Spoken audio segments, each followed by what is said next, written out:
siempre nuestros pacientes cómo lo enviamos. Los cirujanos siempre nos van a decir, salió bonito, siempre. Pero nosotros tenemos que estar con los ojos abiertos. Ahora, las complicaciones pulmonares, nosotros tenemos anomalías en el intercambio de gases. ¿Cuáles son las anomalías? Recuerden que en el momento en que hay cirugía cardíaca, nosotros tenemos la capacidad residual funcional, la tenemos disminuida.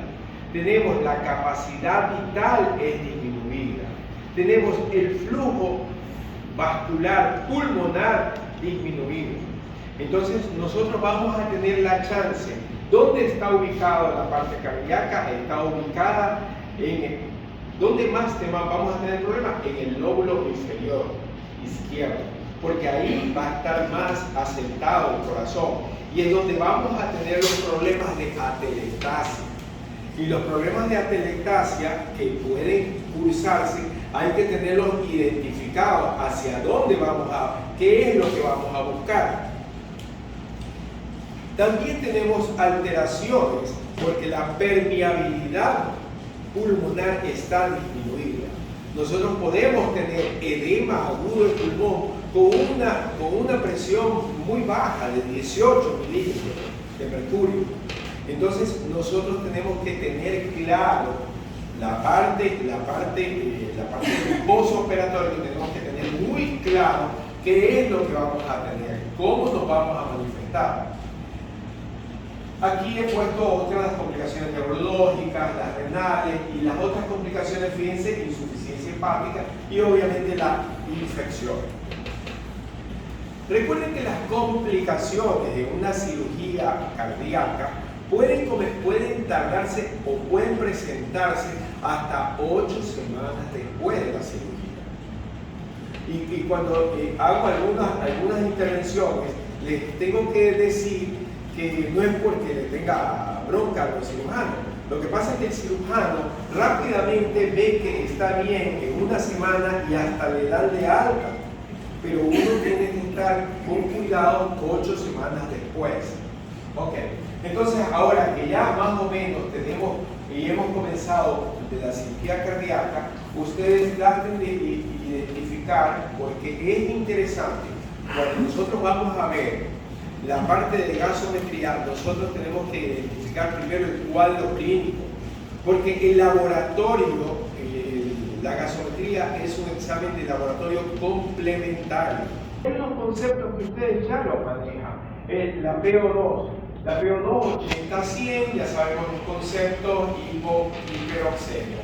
Y cuando nosotros vamos a tener un paciente, este paciente es una escala, y esa escala, esta escala de 80 a 71 es ligera, de 70 a 61 moderada, de 60, fíjense que les he puesto con un color diferente, nosotros ya vamos a estar pensando en insuficiencia respiratoria. Y automáticamente buscamos el PCO2 con 45 que se eleva, ya estamos con insuficiencia respiratoria. De forma tal que el primer concepto que después se lo voy a desbaratar es el hecho de que vamos a tener qué es lo que nos han enseñado en nuestra enseñanza, qué es lo que lo tenemos muy común.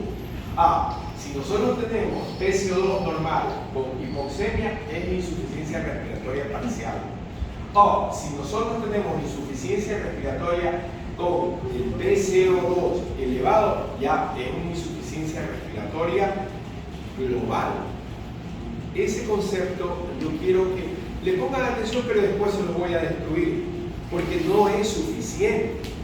No es el concepto tradicional que nosotros nos han puesto en nuestras cabezas. Este cuadrito lo único que quiere revelar es la diferencia entre gasometría arterial y venosa, en donde quiero remarcar la presión de oxígeno, y que ustedes ya lo conocen. Pero vamos a ir tratando de ver primero la parte de insuficiencia respiratoria cuando ustedes la tengan. Esto solamente para mostrarles que en PO2 hay claves o marcas o fórmulas teóricas en donde nosotros podemos llevarla, y Y esto solamente se lo muestro para que más adelante darles una fórmula mucho más práctica y mucho más rápida. Entonces, estamos haciendo un stop. Y en el stop, las causas de error. Las causas de error son la función venosa, que ya vimos en el cuadro anterior, las burbujas de aire en la muestra de sangre. Al tener burbujas de aire nos cambia totalmente, es como que si el paciente tuviera una FiO2 muy elevada, que no es así. El desconocimiento de la concentración de O2. Eso, recuerden que ahora le llaman PAFI, yo lo aprendí como índice de Tillich. Entonces, tienes que pedirle cuál es el conocimiento, cuál es el FiO2. Y el FiO2 lo que tenemos que tener muy en consideración. Si la muestra está expuesta al calor, se daña la muestra. Si la muestra demora más de 15 minutos en el análisis, no vale esa muestra. Señores, nosotros en las verdaderas unidades de terapia tienen el gasómetro ahí para tratar de tenerlo más rápido. Acá nosotros, ¿qué tenemos que hacer? Llévale la muestra al laboratorio, llévale la muestra a la persona, llévale hasta que cojamos un interno, hasta que coja el residente, y si se encuentra un amigo se queda conversando con la muestra ahí. Es la realidad nuestra. Si tienes leucocitosis, la leucocitosis provoca un consumo de oxígeno. Y ahora, hemos visto anteriormente una fórmula, pero ahora yo les quiero dejar algo más práctico. Y para tener la edad a partir de los 65 años, ¿cuál es el PO2 aceptable? Entonces ustedes acéptenme el 140 menos la edad en años. Aquí he puesto dos ejemplos. El primer ejemplo es si tiene 75, ustedes pueden manejarse aceptable, entre comillas, con 65. 40 menos 75, nuestra PO2 sería 65 aceptable de manera práctica.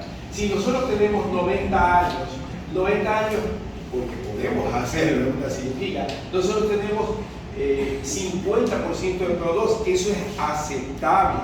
No nos pongamos en el plano de que tenemos que llevarlo a un 98, a un oxígeno elevado. Ahora, volvamos para atrás. ¿Por qué vamos a volver para atrás? Porque les dije que esto es lo que nos han enseñado. Pero aquí es insuficiente. ¿Y por qué es insuficiente? Porque nosotros tenemos que, al momento que vamos a evaluar a un paciente, nosotros tenemos que discernir si es aguda la insuficiencia respiratoria, si es crónica o si es crónica agudizada. Fíjense, primero el cuadro clínico, ¿qué tenemos de base? Segundo, ¿cómo comenzó? Para poder decidir qué vamos a hacer. Ahora, existe el gradiente alveolo arterial. El gradiente alveolo arterial, donde aquí están los valores. Quiero que se graben como clave. Si ustedes tienen un gradiente normal, eso es extrapulmonar. Si usted tiene un gradiente elevado, eso es pulmonar. Si ustedes lo tienen, esa clave lo tienen que tener muy en cuenta. Siempre lo más simple y lo más sencillo. El gradiente, y en todos los exámenes viene diseñado ya el gradiente. Esta es la fórmula, por si acaso alguien me quiera preguntar algo, podemos conversar después, ahí está descrita. Y ahora vamos a ver por qué el gradiente y los tipos que pueden presentarse. Este recuadro me parece que es interesante. Este recuadro que nos da la parte normal. ¿Cuándo podemos tener insuficiencia respiratoria? La podemos tener, aquí le he puesto el ejemplo de la altura, pero no es solamente la altura. Puede ser en caso de incendio, puede ser en caso de alguna mina, los que están trabajando en mina, puede ser en caso de ambientes cerrados, con otros vapores. Pero fíjense que lo que quiero poner aquí es la hipoxemia, que se presenta enrarecido al ambiente. Vamos a poner el otro cuadro, la hipoventilación. Ya lo vamos a ir aterrizando en el postoperatorio. La hipoventilación, no entra mucho aire. ¿Por qué? En la unidad alveolo arterial no entra mucho aire. Cuando tenemos esta tercer cuadro, el problema de difusión. El problema de difusión está aquí, en la membrana. Esta membrana alveolo capilar, este es el problema. ¿Cuándo tenemos los ejemplos para tener aquello? Enfermedad, la fibrosis intersticial. Nosotros podemos tener este tipo de problemas en las neumonías.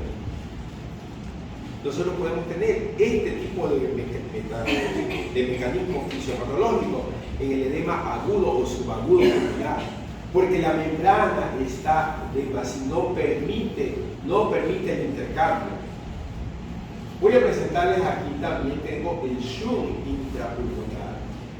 Recuerden que hay shunt intrapulmonar y extrapulmonar. ¿Cuáles son el shunt extrapulmonar? Las fístulas arteriovenosas. ¿Cuál es el shunt que nosotros podemos tener? La CIA. La CIA tenemos de izquierda a derecha, después tenemos el segmento. Recuerden que no todo, y esto es algo que tenemos que tener en cuenta, no toda comunicación se debe cerrar. No todo hueco se tapa. Porque generalmente somos proclives a que tenemos una anomalía congénita y esa anomalía congénita la tenemos que corregir. No es verdad. En el shunt, ¿qué es lo que tenemos en el shunt? Tenemos un área en donde está obstruido, no tiene función. Por lo tanto, esto aumenta el espacio muerto. Al aumentar el espacio muerto, claro que podemos, esta parte tratará de hacer vicariante, pero todo depende del tamaño del shunt intrapulmonar.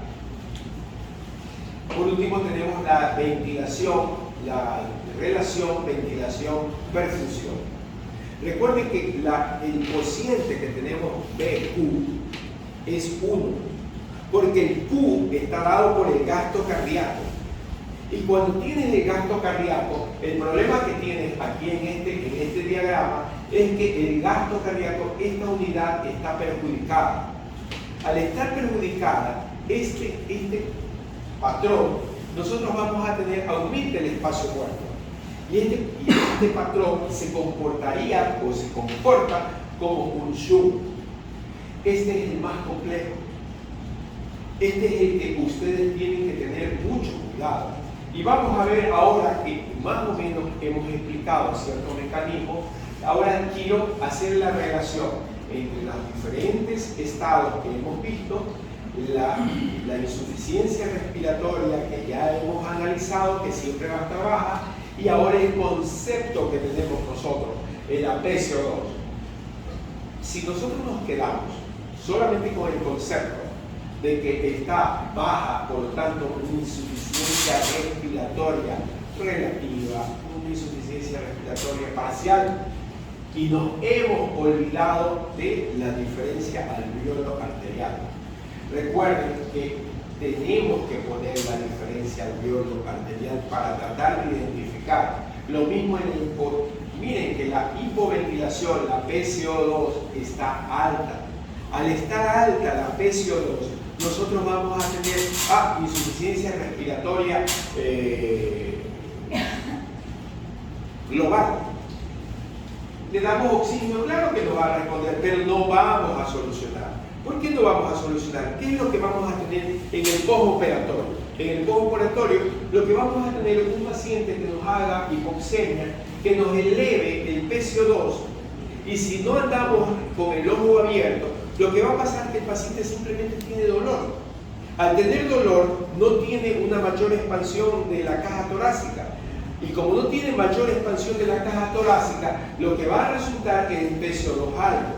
Si ustedes ubican con el gradiente alveolo arterial, ustedes van a tener el concepto que les dije hace un rato, que ese concepto de que si es normal es extrapulmonar, ustedes van a tener muy claro dónde está.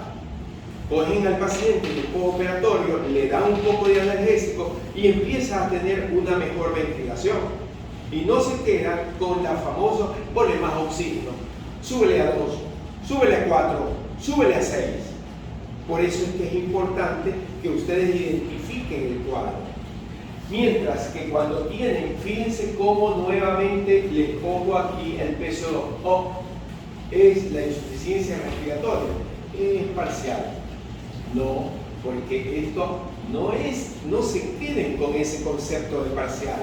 Pongan el concepto que si está alto, está pasando algo en el pulmón.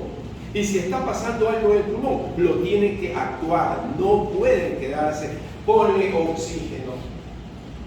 Y si ustedes hemos hablado del shunt, el shunt es típico en la atelectasia. Y al tener la atelectasia, no responde al oxígeno.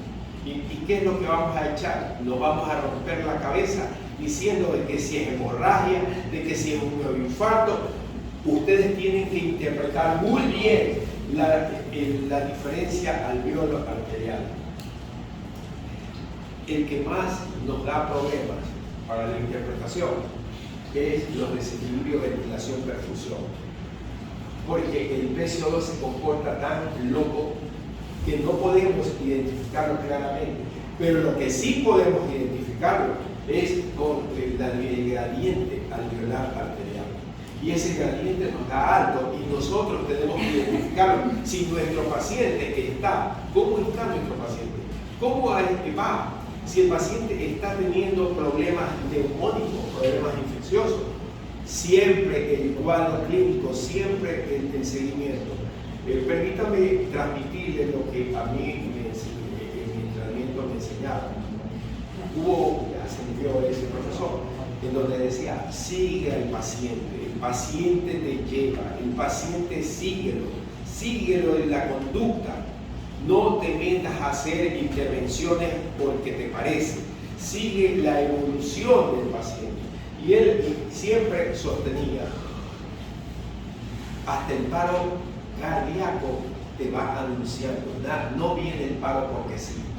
Si estás monitoreando, como que ya vas incluyendo la evolución del paciente. Pero ahora vamos a ver otro concepto, la pulsioximetría. Y la pulsioximetría, quiero que primero veamos esta tabla. Y quiero que vean el concepto que está señalado. Saturación de 90% equivale a una PO2 de 60. Si equivale a una PO2 de 60, porque la pulsioximetría te mide la saturación, no te mide el PO2. Pero si tienes PO2 de 60, cuidado que ya tienes insuficiencia respiratoria. No se puede aceptar, y eso lo hemos visto en múltiples unidades. Este tiene 89, ese paciente está mal. Ese paciente tenemos que intervenir.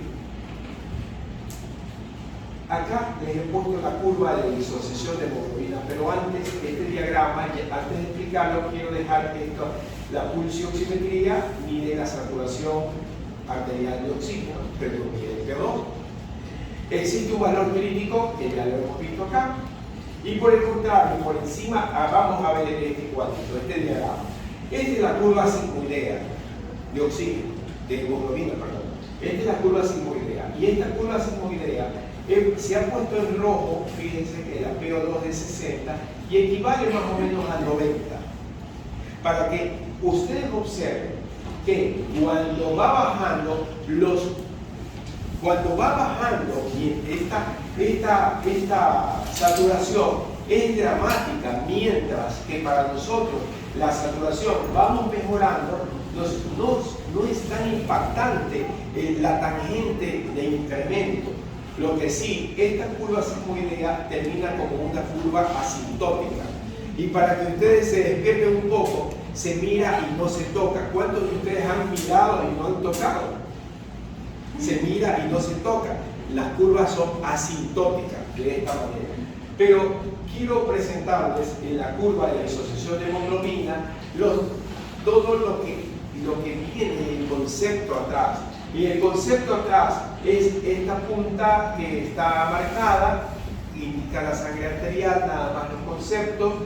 Esta punta que está acá, cómo está la sangre venosa. Fíjense ustedes que la sangre venosa siempre va a estar con hipoxemia. Aquí tenemos la saturación, tenemos el PO2 y tenemos el contenido venoso.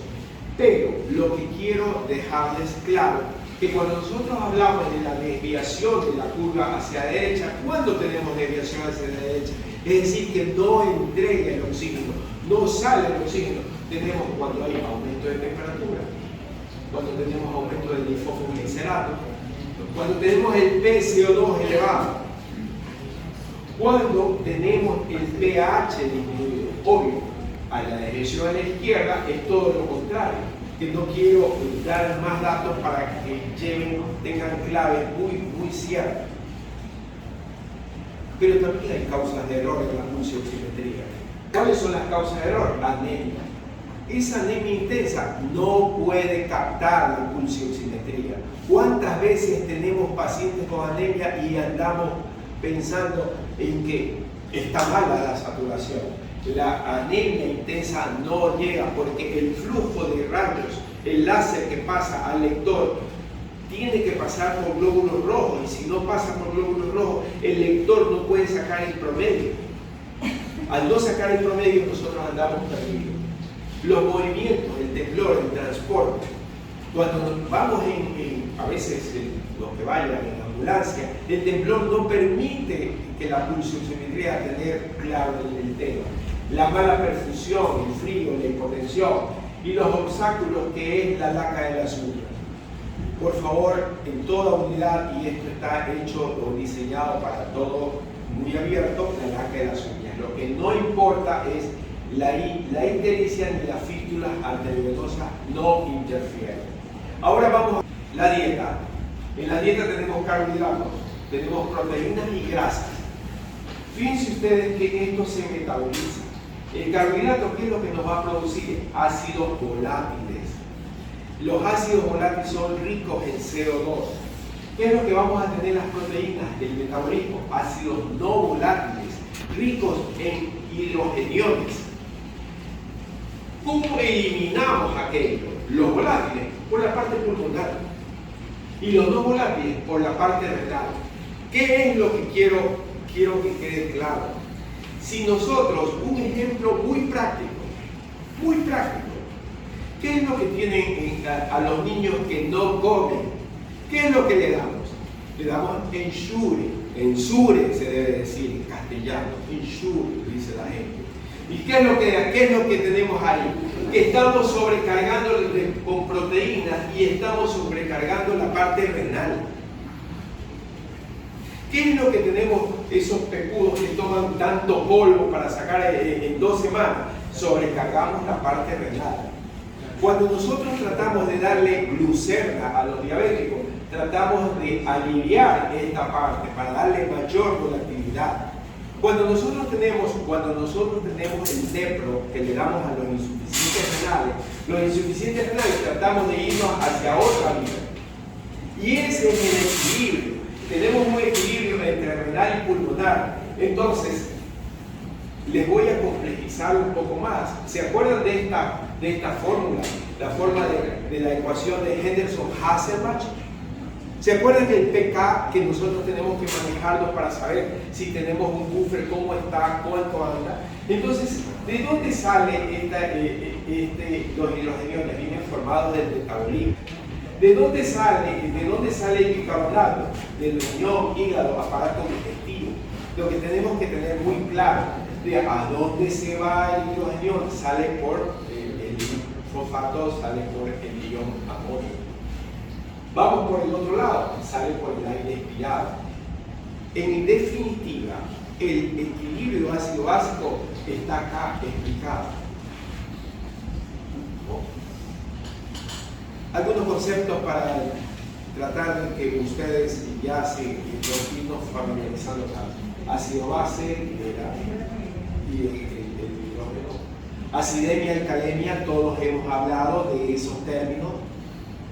Eso es familiar. Acidosis, alcalosis, todos hemos hablado de esos términos.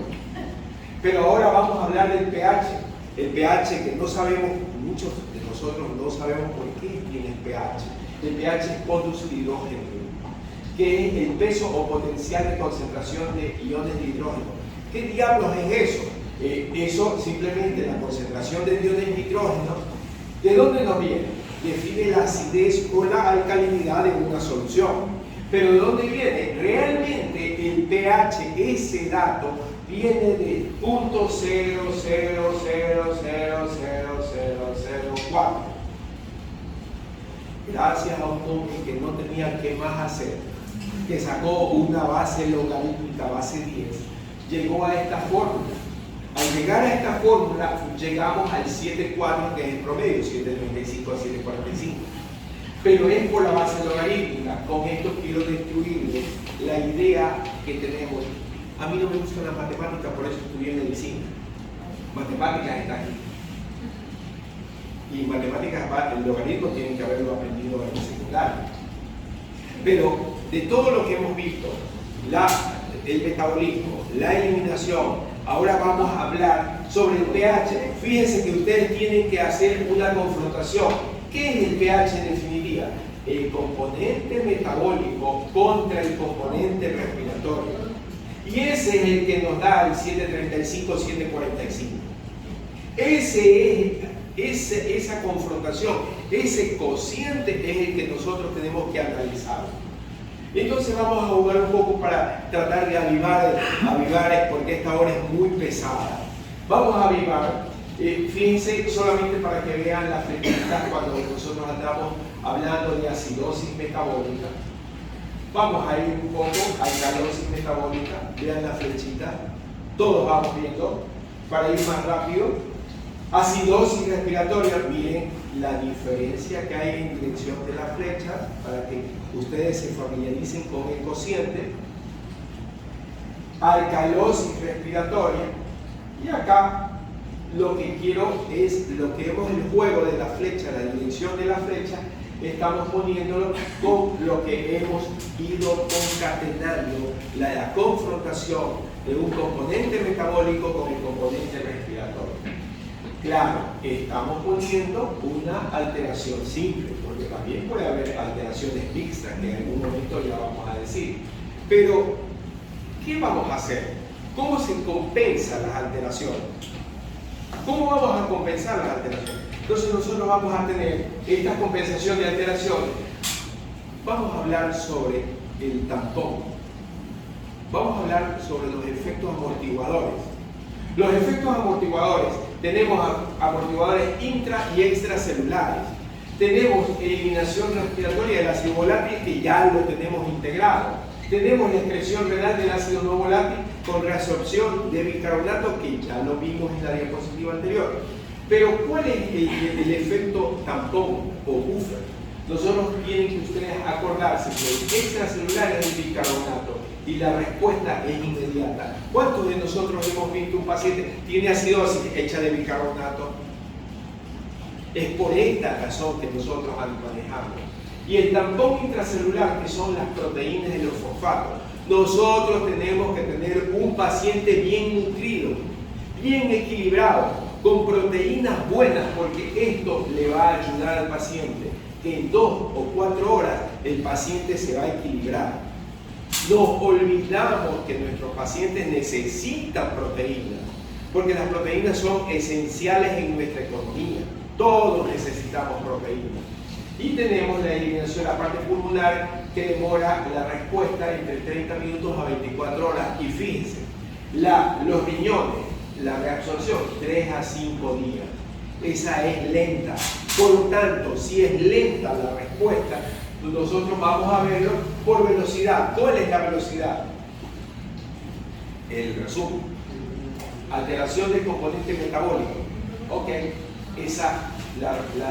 el componente, la parte respiratoria, lo hace rápido. Lo hemos visto en la diapositiva pasada. Y mientras tanto, la alteración del componente respiratorio es lento y demora. en cuanto a velocidad. Por eso es que tenemos dificultades cuando tenemos pacientes con insuficiencia renal. Ahora, y esta diapositiva, por favor, pónganle atención, la siguiente, que es la que les va a servir para entender la gasometría. Compensación en cuanto a intensidad. ¿Qué es lo que nos han enseñado? A nosotros nos enseñaron, es que si tienes esto más arriba, esto ya está compensado y le vemos el pH. No. Fíjense ustedes, esta de aquí, en acidosis metabólica, vamos a ponernos en acidosis metabólica.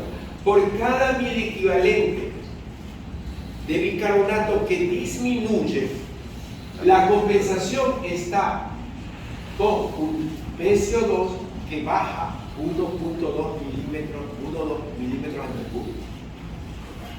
Cuando esto sucede, está compensado, independientemente del pH, porque sabemos que el pH tiene mucho buffer. Vamos a la alcalosis metabólica. Nuevamente, en la parte metabólica, por cada mil equivalente que hace alcalosis, eleva el PCO2 en 0.7.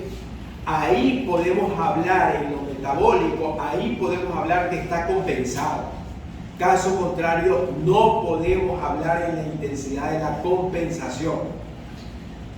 Mientras que en la parte respiratoria tenemos que dividir en agudo y crónico, tanto en acidosis como en alcalosis. Pero esto no hay que asustarse, porque lo tenemos que incorporar muy claro. La base es 10 en todos los casos. Si nosotros vemos la acidosis respiratoria, que para compensar necesita que se mueva o que se incremente el bicarbonato 4 miliequivalentes, mientras que cuando es aguda, toda la instauración, cuando nosotros vemos un paciente agudo, no se compensa rápidamente. O sea, siempre está parecido. Por eso es que en la escala, cuando interpreta 2 dígitos, cuando es agudo, cuando es crónico, como se quedó dormido. Cuando es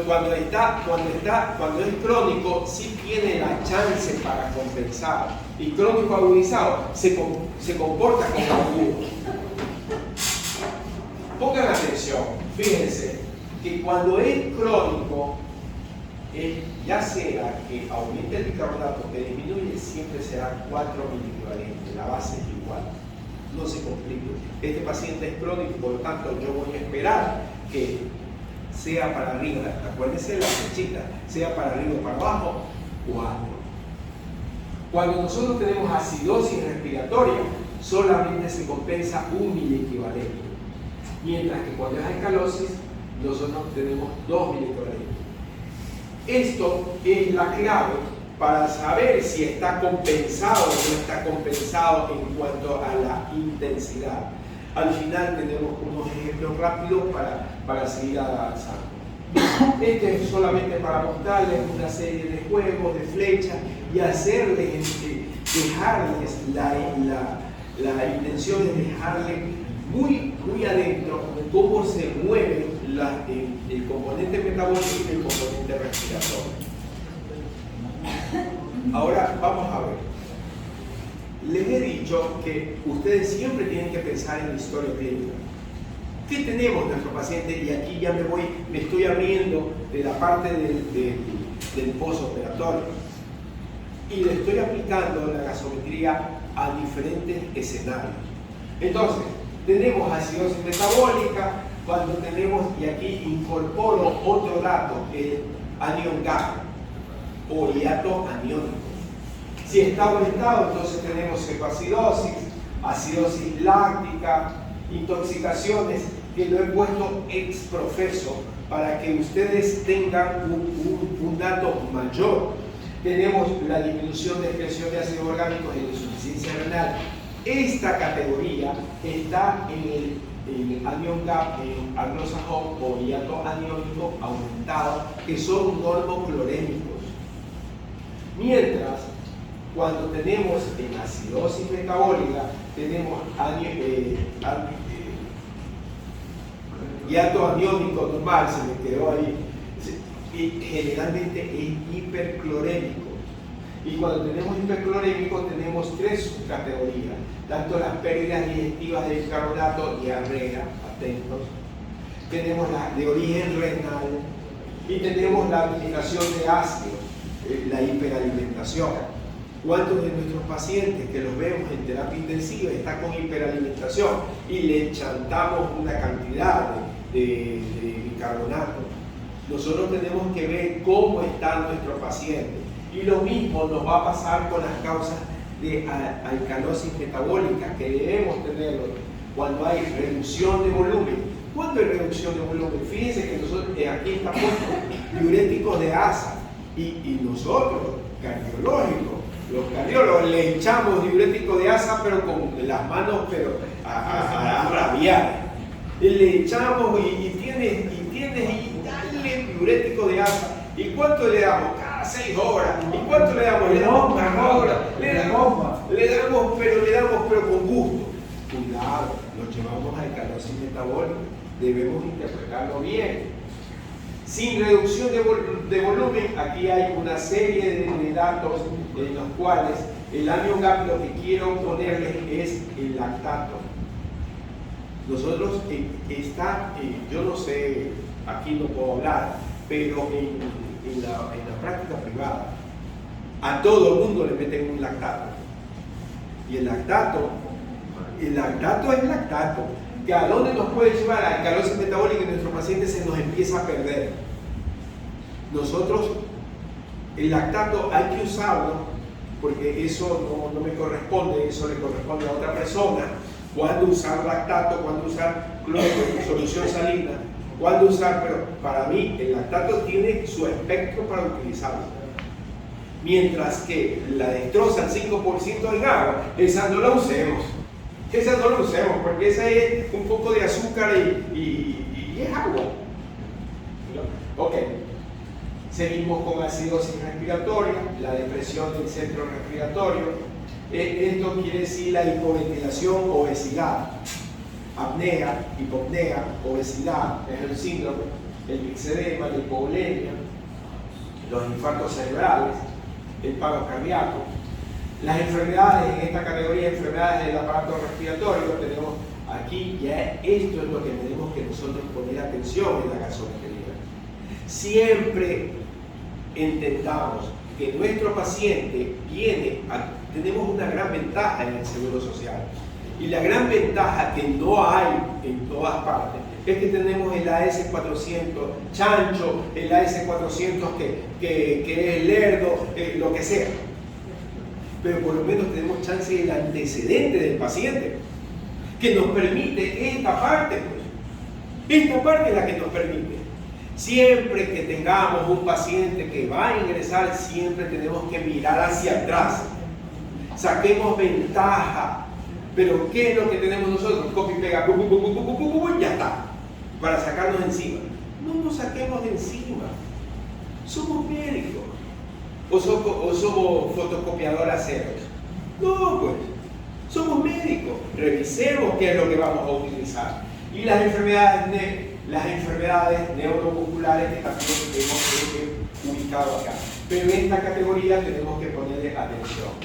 Este es el caso de alcalosis, en la hipoxia, síndrome del sistema nervioso central. Aquí hay una serie que ustedes quiero que vayan leyendo rápido para no cansarnos más. Y varias. Fíjense que la fiebre, la sepsis, tienes alcalosis respiratoria. Si tienes tu paciente en el postoperatorio que no entiende, porque recuerden que toda sepsis no es que, o todo proceso séptico no es verdad que va a tener leucocitosis. ¿Por qué? Porque si nuestro paciente tiene más de 65 años, que sí lo tenemos en el postoperatorio, tiene mielofibrosis, y al tener mielofibrosis no tiene la respuesta leucocitaria tan rápida, tiene una respuesta lenta, porque a mayores de 65 años también la médula ósea envejece. El factor migratorio de los leucocitos también es más lento. Por eso es que cuando nosotros tenemos un paciente anciano con abdomen agudo, tiene mayor mortalidad, porque el epiplom no llega a cubrir en el abdomen agudo ninguna perforación, porque la mielofibrosis hace que vaya más lento la migración de los leucocitos. El factor migratorio es lento y lo que produce es que la sepsis sea realmente tan agresiva, tan rápida. Y nosotros hablamos que es la edad. No, es el proceso normal, fisiológico que debemos entender. Ahora, ¿cómo hacemos el diagnóstico? Fíjense que tienen algunas claves para hacer el diagnóstico. Primero establecer lo primero que antes de establecer la lesión primaria, ustedes tienen que ya vemos qué tiene de fondo nuestro paciente, qué probabilidades tiene. Una vez que tenemos aquello, nosotros lo que buscamos es cuál es la alteración primaria: acidosis metabólica, alcalosis, acidosis respiratoria, alcalosis. Nosotros tenemos que saber con qué nos enfrentamos. No es que andamos, recuerden que la gasometría es un examen complementario. Ahora, una vez que ustedes establecen la alteración primaria, ustedes tienen que comprobar el grado de compensación. Y ya les di el grado de compensación que tiene. Y vimos, vamos a ver si es que les dije que esta es una diapositiva. ¿Está compensado tu paciente o no? Aquí está el corazón de la compensación.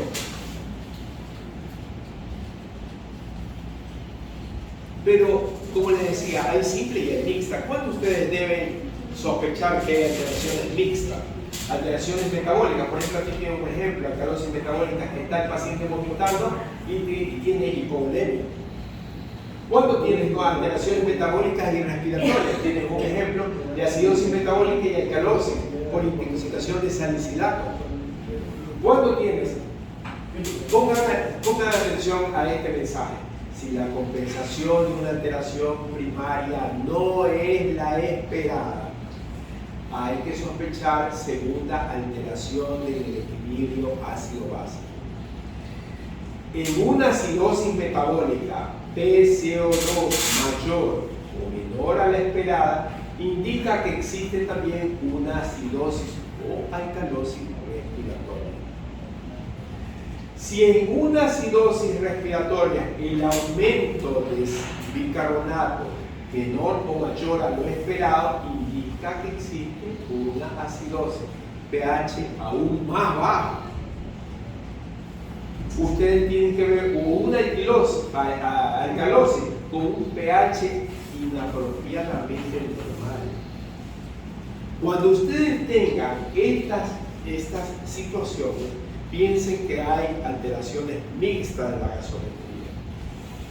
Este simplemente es un flujograma para tratar de ver el pH, acidosis, alcalosis, con interpretación, tratando de recordarles un poco el componente metabólico con el respiratorio. Aquí tenemos casi como resumen de la insuficiencia respiratoria. La insuficiencia respiratoria es que ya les destruí esto porque nos falta el gradiente alveolo arterial. Ahora vamos a en un cuadro anterior poníamos el hiato amniótico.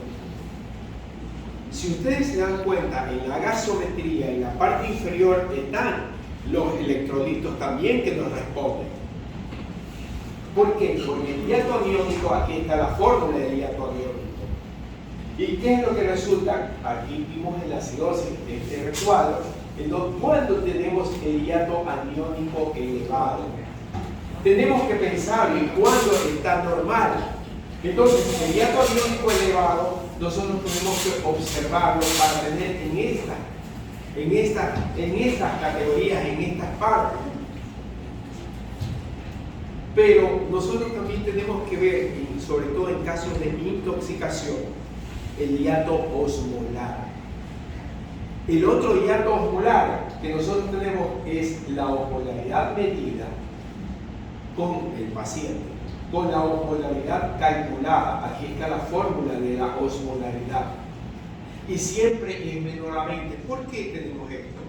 Sobre todo esto es para cuando nosotros pensamos en sustancias tóxicas, sustancias extrañas. Esas sustancias las tenemos que evaluar. Ok, vamos al primer caso, que ya para irnos, ya para que ya están con hambre, sueño, y yo estoy desesperado porque todavía tengo la consulta. Paciente de 50 años con diarrea, una cosa simple, sencilla. Traten de ir, si alguien quiere participar, participa, y si no, vayan pensando mentalmente. Gasometría 724, ya estamos viendo acidosis. PO2 85, PCO2 24, he puesto aquí como normal del promedio 40. El bicarbonato 10, el normal, ustedes saben, 24. ¿Para qué? Para tratar de hacer cómo vamos a obtener, cómo vamos a calcular si está compensado o no. Entonces, obvio, está en acidosis. ¿Qué vamos a pensar? ¿Dónde está la acidosis? ¿Cómo está? ¿Esto qué quiere decir? Alcalosis. Entonces la acidosis más práctico es que la alteración sea acidosis metabólica. Porque nuestra pregunta está, ¿cuál es la alteración primaria? Acidosis metabólica. Todos vamos a responder eso. Todos vamos a responder eso. ¿Es adecuada la compensación? Y aquí viene lo más bonito. Acuérdense del corazón de la diapositiva. Nosotros cogemos y empezamos a ver cuál es el déficit que tienes acá. El déficit de 24, el déficit de 10, tiene un déficit de 14.000 equivalentes. Ahora vamos a coger el PCO2. El PCO2, tenemos el PCO2 de 40 y vemos el PCO2 24 tiene 16. Ahora sí, ya sabemos cómo estamos con las diferencias. Nosotros cogemos tranquilamente, este paciente tiene 50 años, este paciente tiene diarrea. Y nuestro paciente, ¿cómo hacemos la compensación esperada? Ok, ¿qué compensa esa acidosis metabólica? Es la alcalosis respiratoria. ¿Y cómo sacamos la alcalosis respiratoria? La alcalosis es 40, que es el normal, menos 1.2. Acuérdense, 1.2. Vamos a ver el parámetro.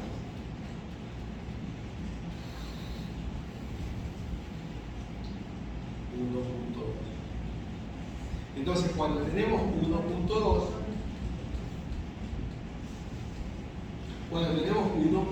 por el déficit 14 y este es el normal, entonces la alcalosis respiratoria anda por 23.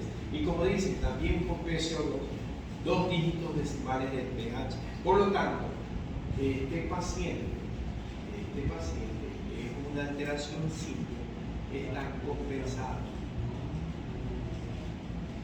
compensado. Entonces nosotros hablamos que tenemos acidosis metabólica. Nosotros tenemos este paciente con 50 años, diarrea y acidosis metabólica simple. La bioquímica, aquí les pongo los electrolitos. Entonces, al poner los electrolitos, le aplicamos la fórmula del aniocap y eso sale 12, lo normal es de 8 a 12. Entonces, ¿qué es lo que nosotros tratamos de llegar allá? Tratamos de decir, bueno, tenemos acidosis metabólica con aniocap, con hiato aniónico normal por pérdidas digestivas de diarrea. ¿Eso está correcto? Vamos a ver hacia atrás un poco. Vamos a ver un poco hacia atrás.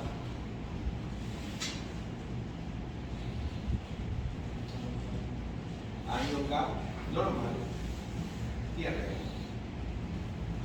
Siempre la historia clínica, el cuadro nos va a ir llevando. Nunca, hazle una gasometría porque está respirando. Hazle una gasometría. No. Tienes que saber por qué le vas a hacer la gasometría. Entonces, cuando estamos ahí, nosotros podemos, por eso están estos cuadros. Lástima, no sé si es que a la hora es la pesadísima. Pero bueno. Vamos a ver, ¿está claro? Caso 1. Para irnos poco a poco. Vamos al caso 2. No se preocupen que tenemos como 20 casos para ejercitar el. Entonces vamos a ver. Vamos a ver el siguiente caso, más simple. 70 años. El hombre tiene disnea y somnolencia. Y hacen la gasometría, porque es este EPOC de 70 años, un anciano, no, está con confusión, ¿qué tiene este paciente? Ok, le medimos la gasometría 732, el PO2 50, el PCO2 70, o sea que aquí ya estamos viendo una alteración. Y tenemos el bicarbonato pensando, no vamos a estar pensando alcalosis metabólica. ¿Por qué? Porque en nuestra historia tenemos el POC, que tenemos que darle importancia. Entonces nosotros aquí en este EPOC, nosotros vamos a ver qué es lo que vamos a darle, cuál es la alteración primaria. Tenemos acidosis respiratoria. Ahora viene nuevamente el truquito para saber si está compensado o no nuestro paciente. Volvemos nuevamente. Si nosotros tenemos la PCO2 elevado, 70 menos 40, ¿con cuánto está excediendo? Está excediendo 30. Ok, vamos a ver el bicarbonato. El bicarbonato, 35 menos 24, estamos con alcalosis para la parte metabólica, acuérdense el cociente, estamos con 11. Entonces, ¿qué es lo que hacemos? ¿Cuál es la compensación renal esperada en este paciente de 70 años con EPOC?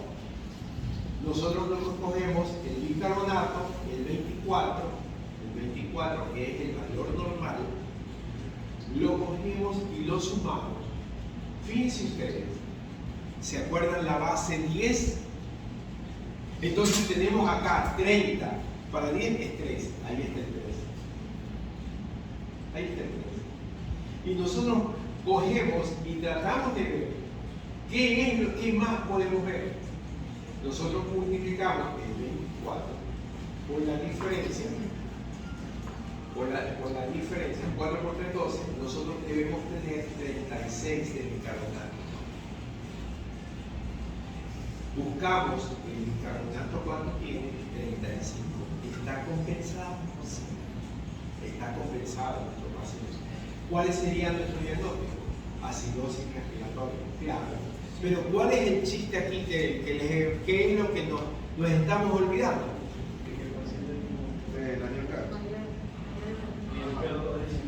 El año GAP solamente nos sirve cuando es acidosis metabólica.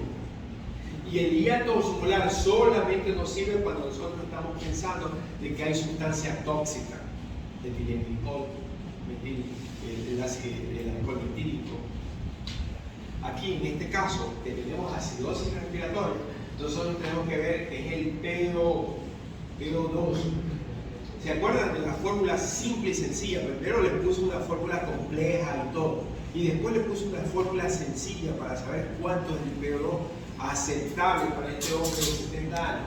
El PO2 aceptable, 140 menos 50, ¿cuánto es el 140? 90. Y nosotros, ¿por qué tenemos el 50? Estamos mal. Perdón, 140 menos 70, y el 70. Y nosotros tenemos 50. Entonces nosotros tenemos en este momento, tenemos pacientes con insuficiencia respiratoria.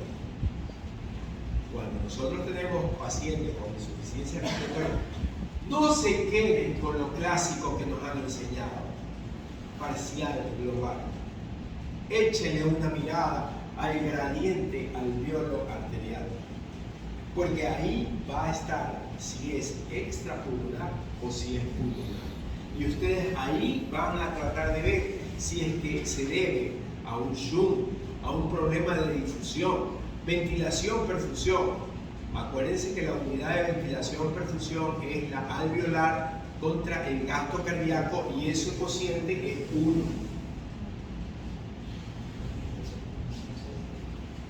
Vamos a terminar.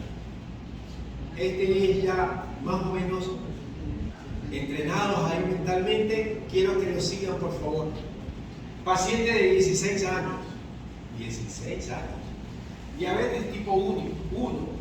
Vómitos, dolor abdominal, respiración profunda, con frecuencia respiratoria normal, pero tiene respiración de pulmón 1. Que nosotros no le paramos bola. No le paramos bola. Le dimos respiración de pulmón 1, respiración de Dios, respiración de chain stop. Y no le paramos bola, debemos pararle bola. La parte clínica. Entonces, la bioquímica, glucosa 380. Recordemos que por arriba, una glucosa por arriba de 250 es emergencia, o sea que este paciente está en emergencia. Y tenemos, aquí están los electrolitos. Para no cansarlos mucho, más de lo aburrido que es este tipo de charlas, el Annual Gap 34, de una vez para que no calcule. La gasometría 6.9, PO2 98, PCO 23, y ahí sabemos que hay algo. El bicarbonato 4. ¿Cuál es la alteración primaria? Es sencillo. Ahora viene la siguiente pregunta. ¿Es adecuada la compensación? Vamos a seguir avanzando en el mismo caso. Le hacemos el cálculo. El bicarbonato 24 menos 4, tenemos el déficit de 20. Tenemos el PCO2 40 menos 23, tenemos 17. ¿Cómo hacemos la compensación? Tenemos engacidosis. Y si tenemos engacidosis, el cociente o la constante es 1.2. Y tenemos por 20, entonces tenemos de 40, hacemos este producto, le restamos, es una operación aritmética, nada más, y tenemos 16. Este paciente, ¿qué es lo que nos está diciendo? ¿Está compensado? Está compensado. Entonces ustedes, con este tipo de ejercicio, ustedes tienen que familiarizarse, porque cuando ustedes no se familiarizan, acuérdense, nuevamente, les voy a poner, grábense, este es el corazón de la exposición. Primero saber que la respuesta respiratoria es rápida y la respuesta renal es lenta, y esta es la clave para que ustedes sepan si está compensado o no. No es verdad que tenemos que ver solamente el pH, es la intensidad de la compensación que tenemos que tener en cuenta. Esto es, aquí está el corazón de la gasometría. No es aprendernos que la base de exceso menos 2 más 2, 3. No es aprendernos que el bicarbonato está en el bicarbonato, no es aprendernos eso. Es entender. Porque nosotros, si no entendemos